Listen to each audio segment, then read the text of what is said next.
So, guys, I'm happy to be back on the platform doing the show again. And by the way, I'm going against the doctor's orders because apparently I'm supposed to be resting. But here I am trying to do at least one show for you guys. And I'm sure that some of you actually saw the post that I did earlier on this platform saying that I wasn't feeling okay in the past couple of days, and this is the reason why I could not do the platform. And honestly, guys, I wasn't feeling okay. I wasn't feeling okay at all, but I hope that we are back from today. I hope that we are back, so let's get to it. So on Wednesday, on the 12th of March 2025, the ANC Finance Minister Ino Godongwana is supposed to table a budget speech. We remember that on the 19th of February 2025, the ANC Finance Minister Ino Godongwana could not table the budget speech because there was no consensus inside the government of national unity. We know that the ANC wanted to slip on the 2% VAT rate increase. This is where political parties like the DA and other minor political parties in the government of national unity said that we are not going to accept this.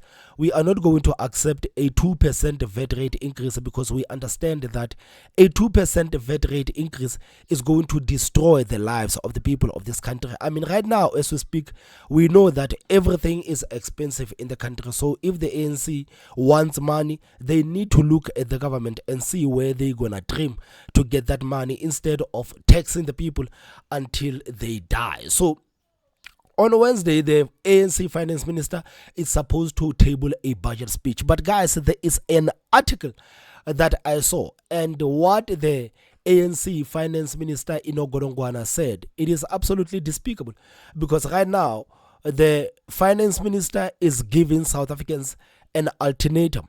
He's giving South Africans an ultimatum. It's either South Africans agree on the VAT rate increase, or they look at the SRD, the social relief distress grant, the 370s. It's either they cut the 370s or they agree with a VAT rate increase. So this actually goes straight to what Fikile Mbalula, the Secretary General of the ANC, when he said that the ANC does not believe in cutting. So everything that these people have actually said so far, it is evident that they do not believe in any cutting. This is the reason why the ANC finance minister is giving South Africans this horrible ultimatum. So let's look at this article and try to understand what the ANC finance minister is basically saying.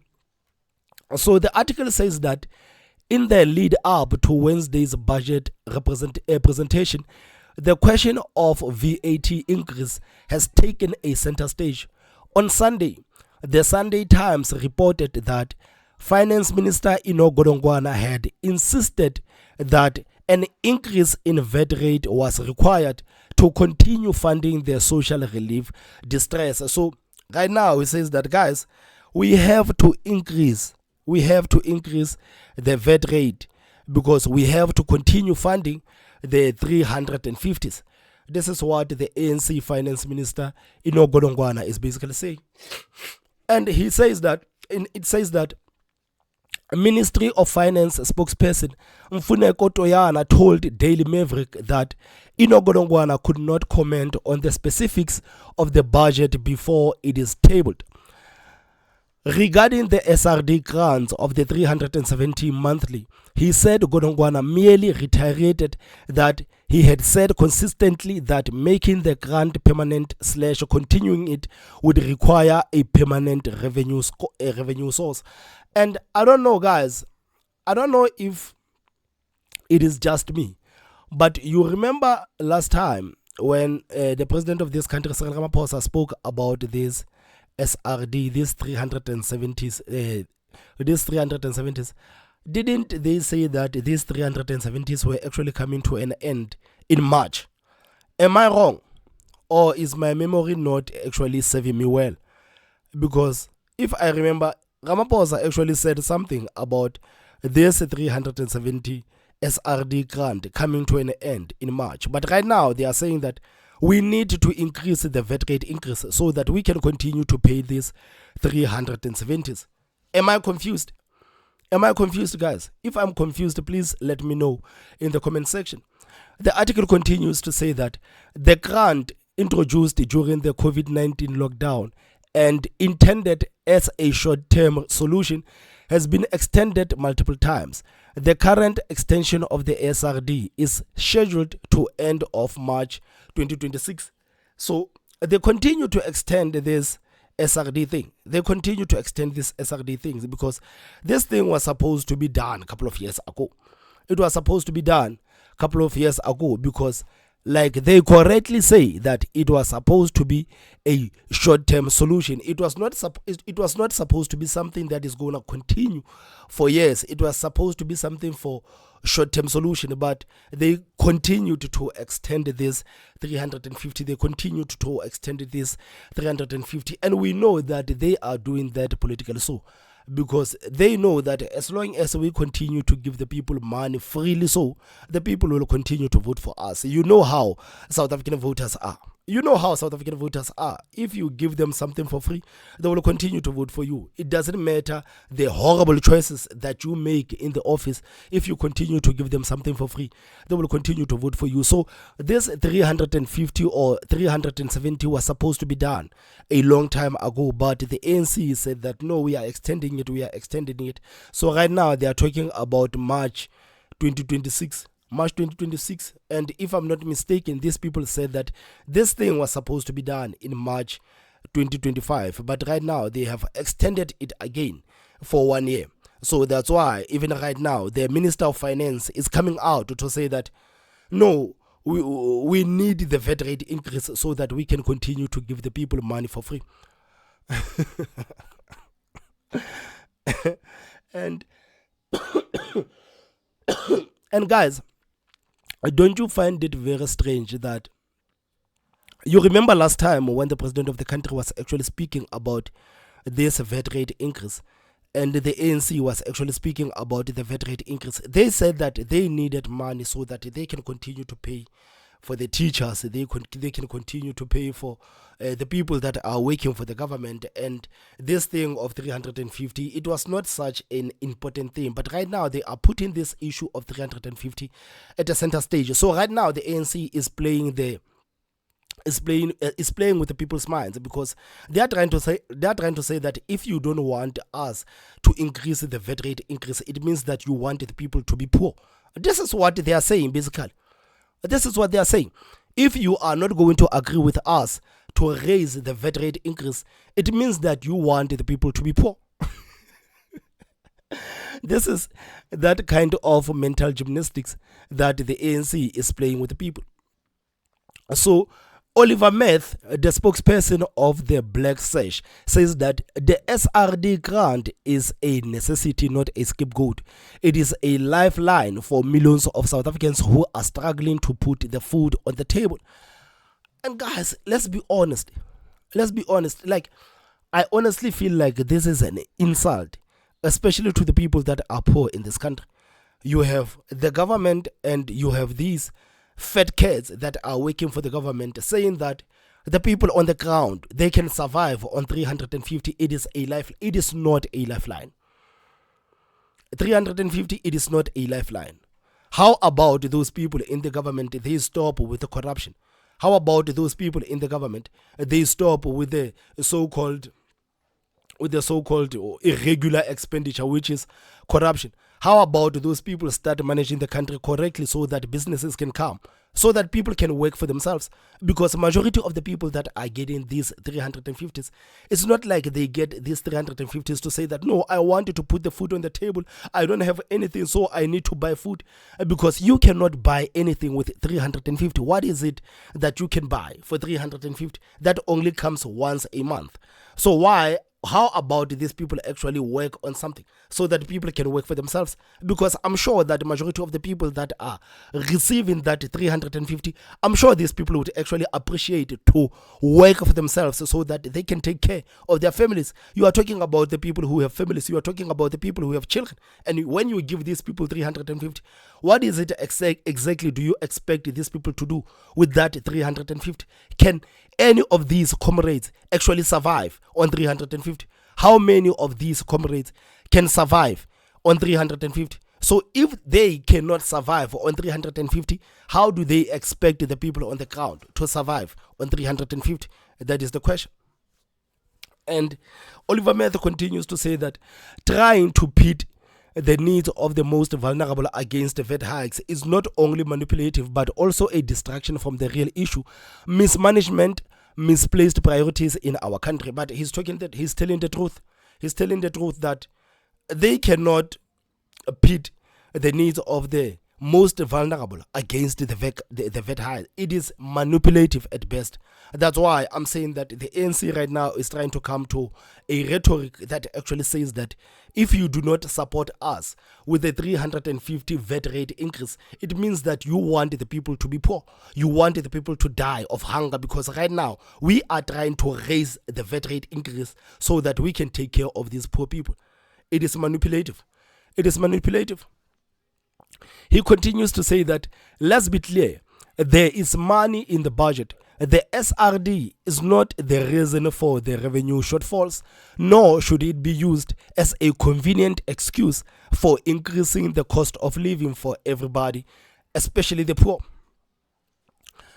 Meth called on the government to address corruption, wasteful expenditure, and mismanagement instead of making the public choose between social support and higher taxes. This is the truth. But again, you are speaking with the ANC people. You are speaking with the ANC people, and I don't know how long we're going to continue to say this. But Fikile Mbalula, the Secretary General of the ANC, told you that they don't believe in cutting. They don't believe in cutting. So if you are going to speak with these people and actually ask these people to focus on corruption, wasteful expenditure, and mismanagement of the funds, instead of making the public choose between social support and higher taxes, it's like hitting your head against a brick wall.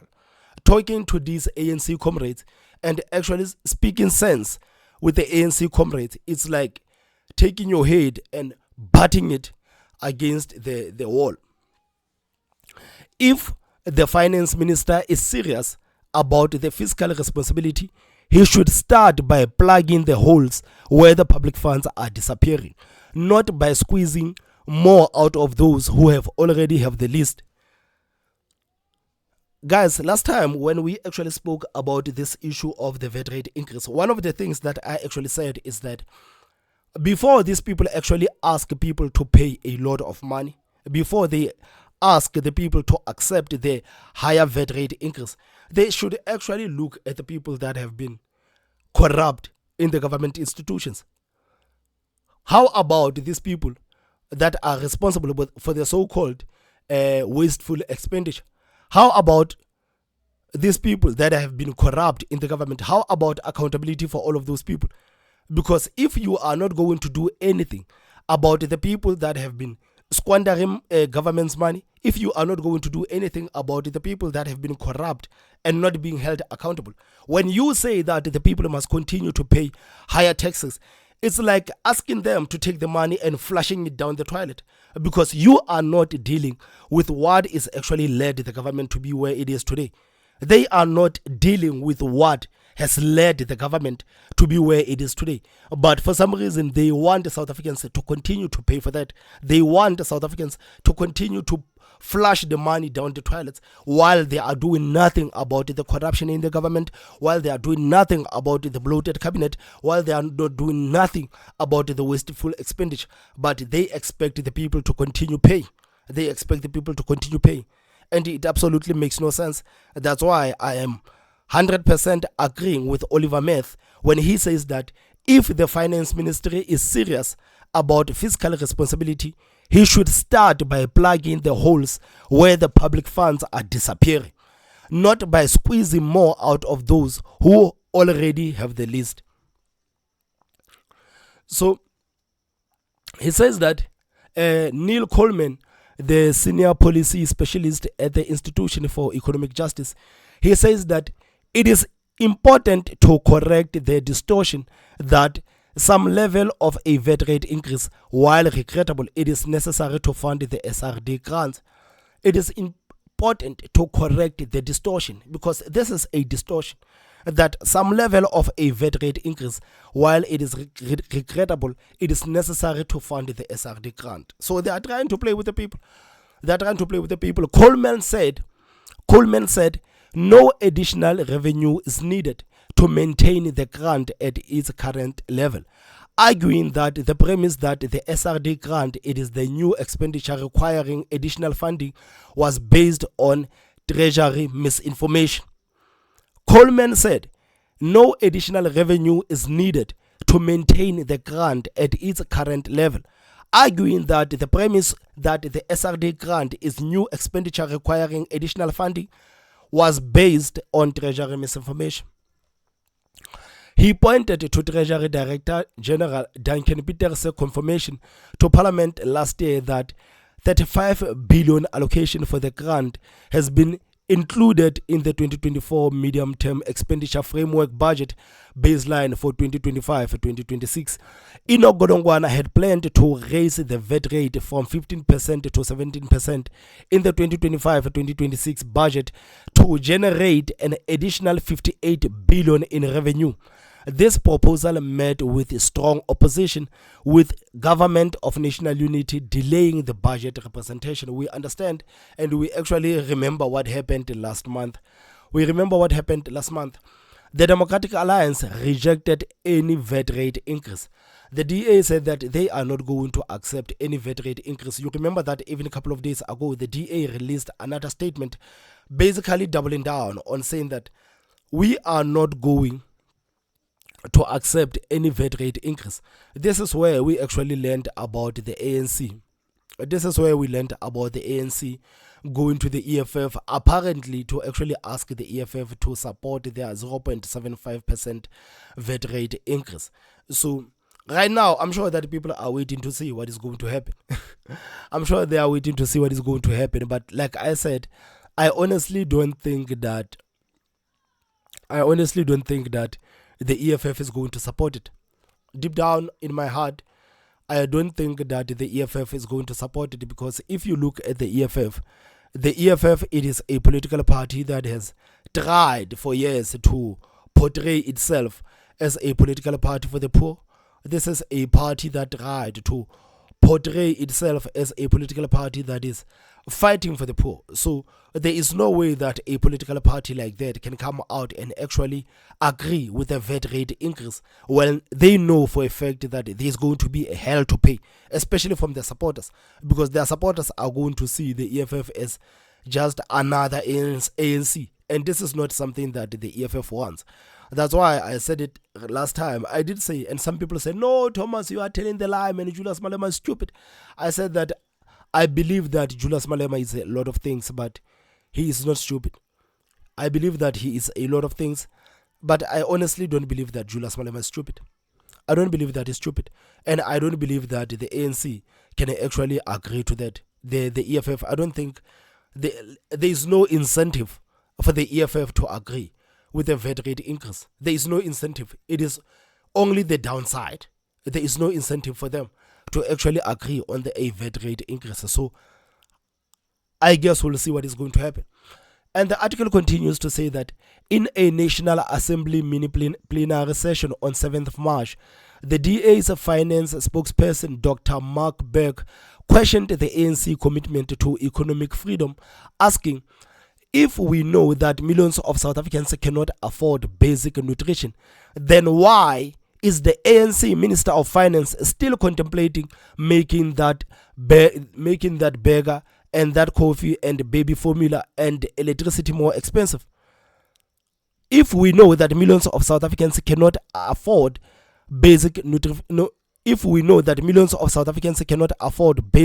nutrition, then why is the ANC Minister of Finance still contemplating on making that burger and that coffee and baby formula and electricity more expensive with a VAT rate increase? How does that achieve economic freedom? This is a good question. This is a brilliant question, but to answer the spokesperson of the DA's finance, the ANC doesn't care. That is the answer that I can give to you. The ANC doesn't care. That's why these people know for a fact that majority of the people in this country cannot afford nutrition. They know for a fact that majority of the people cannot afford food. They cannot afford to put food on the table. Everything is expensive in this country. But for some reason, they continue to say that we want to increase the VAT rate increase.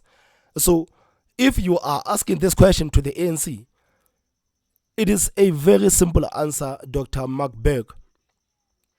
The ANC doesn't care. The ANC doesn't care. Dr. Berg challenged the ANC's claim that the tax hikes were necessary to protect social spending. He emphasized the DA's commitment to fighting for a budget that has no the budget that has no VAT hikes or increases in income tax or corporate tax. Because speaking of the corporate tax, you remember that a couple of days ago, that stupid ANC Youth League president actually went on television and said that the ANC must actually punish the capital. The ANC must punish the capital, and the capital must actually pay more taxes. And the interviewer, Clement Manyathela, said that if you are going to make the corporate pay more taxes, it means that more people are going to lose their jobs. Because there is no way that these people that are hiring the people, they are already doing a huge job by actually hiring the people. You are going to ask the same people to increase the tax. So these people are going to say, we cannot afford what is happening right now. So we will have to shed off some skin. And when the companies normally shed off some skin, it means that people are losing jobs. It means that people are losing jobs. But that that ANC Youth League president, he said that the companies are not, what is that word that he actually used? I'm trying to find a word that the ANC Youth League president basically said. He said that they are not contributing into the society. This guy says that the companies that are hiring majority of the people that are working today in this country are not contributing to the society. So the ANC must punish the corporate, and the corporate must pay more taxes. But he doesn't understand that if you're gonna make the corporates to pay more taxes, it means that a lot of people are going to lose their jobs, because these companies, there's gonna be a strain. There's gonna be a strain, and these companies, at the end of the day, they are doing what they are doing to make a profit. He said that the DA would fight for a budget that prioritized job creation, efficient spending, and a comprehensive spending review to eliminate ghost employees and wasteful expenditure. The Good Party Secretary General Brett Herron told Daily Maverick that VAT is the wrong way to increase revenue. It is a lazy, crude, and uncaring way to increase the revenue. It is a regressive tax that disproportionately affects the poor, low-income, and middle-class families. Why must the South Africans carry a disproportionate burden of funding our budget? If the Minister of Finance is persisting with a VAT rate increase, then he is not listening to his coalition partners. That is clear as day. The ANC is not listening to any of these people that are trying to give them the advices. And it is clear as day. He highlighted alternative revenue raising proposals that Good and other parties had put forward, including improving tax compliance and anti-avoidance measures at the South African Revenue Service, which, according to Heron, SARS Commissioner Edward Kisvetter has suggested could bring in additional 400 billion a year. He also called for reducing tax credit for retirement contributions, which currently allow deductions of up to 35,000 rands per year. It is only the top earners who benefit, since very few ordinary South Africans can afford to pay 35,000 rands a year to retirement annuities. When asked if Good would vote against the budget if it contained a VAT rate increase, the party said, "We can only make a decision once the budget is presented, and if it still includes a VAT hike, we will need to be convinced as to why the alternatives could not be implemented. So good news, good party says that if Godongwana comes and says that, guys, we have a budget and this budget actually includes the VAT hikes, the good party will need a good reason from the finance minister to understand why all these alternatives that were proposed were not listened to. They were not listened to. So the finance minister of the ANC, Godongwana, is simply being disingenuous right now. They are simply being disingenuous, and I think it is evil for these people to try to say that we are now going to try to raise the VAT rate because we are trying to fund the SRD, these 370s, when this is not what they said last time. This is not what they said last time. But right now they are trying to be manipulative to South Africans, and I think to other political parties, to say that if you don't vote for this budget of ours that actually has VAT hike, then you don't want us to take care of the poor people. Guys, please tell me what you think in the comment section. Don't forget to hit that like button, and the most important part is subscribe. My name is Thomas Mabaso. I will see you next time. Bye bye.